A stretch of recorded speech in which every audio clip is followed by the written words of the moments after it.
Out there to you. In this video, we've got a practice problem using marginal utility and a budget constraint that we're given is $7 and a couple of prices here.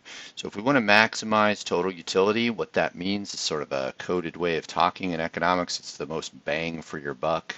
What we're trying to do is get to the point where our additional utility per dollar, okay, per money that we spent on that product, equals the additional utility per dollar of the other product, conditional, that's what these three dots mean if you ever see that, on the budget.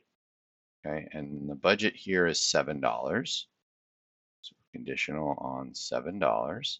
We want to make sure that the marginal utility of, let's say this is milk, and marginal utility of milk, price of milk is 2, is twice as much as a cookie.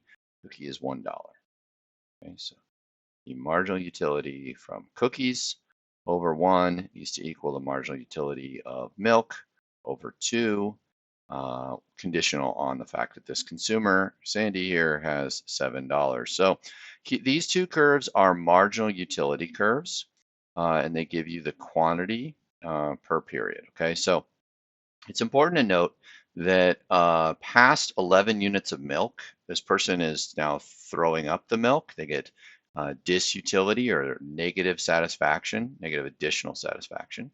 And then this person here passed 6 cookies. They wouldn't want any more than 6 cookies. So in the problem, we're given a couple of scenarios. We're given 1 milk and 5 cookies. And first we want to ask, can we afford that? 1 milk, 5 cookies. Yes, we can afford 1 milk and 5 cookies. So we'll test that one. 1 milk, 5 cookies. Another combination would be 3 milks. Can we afford that? 3 milks and 4 cookies. Well, problem with that one, that would be $4 and that would be $6. So I can't afford that. So I'm going to strike that one. This consumer can't afford that, so we don't have to worry about that. Next one, 2 milks and 3 cookies. 2 milk, 3 cookies. Let's put how much this would cost. 5 cookies, this would be $5, and then 2 milks, so this would be $7. That's spending the entire budget. 3 cookies, that's $3, plus 2 milks, that would also be $7. Okay. Next, 0 milk and 7 cookies. Now looking at our table, we can't afford this. What would be, I guess I didn't write the price here. This would be $4. This is $10. That's why we can't. This one right here. So we're looking at cookies, and remember what I said, past 5 cookies, the 6th cookie is that has negative marginal utility. So would it make sense to buy that? So we're going to strike that one too. And then finally, the other option was 3 milk and 1 cookie. Okay, so 3 milk, 1 cookie, this would be $6. This is also $7. So I've got 3 different combinations. Let's plug those into our utility maximizing equation and see if anything works. Okay, so 1 milk and 5 cookies. So 1 milk, so go to 1, follow it up here. That would be 20 over 2. And then that does satisfy this part. And then 1, how many cookies? 5 cookies. So we go to 5 cookies right here.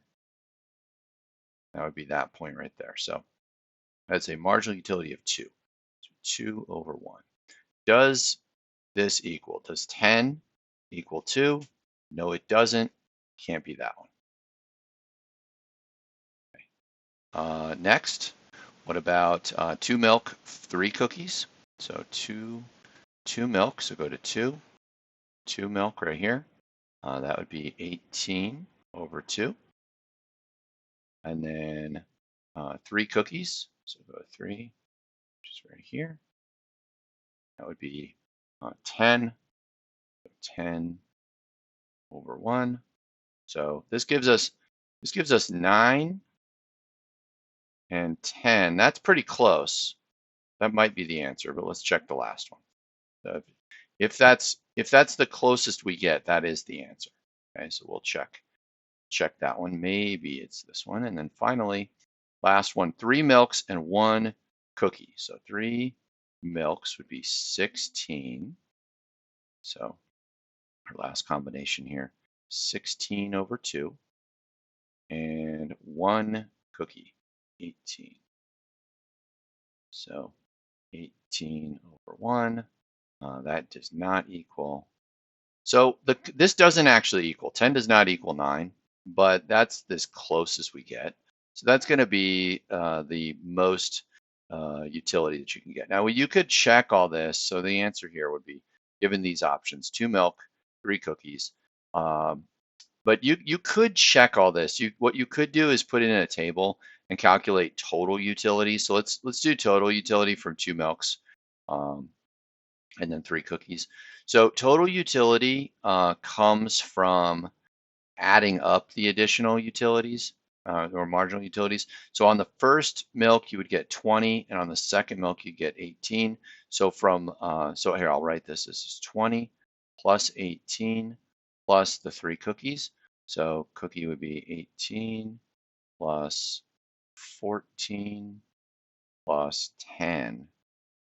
You could add it up that way. I don't really recommend that because we're just like adding up totals, but it's a way of checking what the total utility is, and then you could compare that to the other amounts there that would actually work. You wouldn't do that one because you can't afford it. So that is a different way of solving for utility maximization.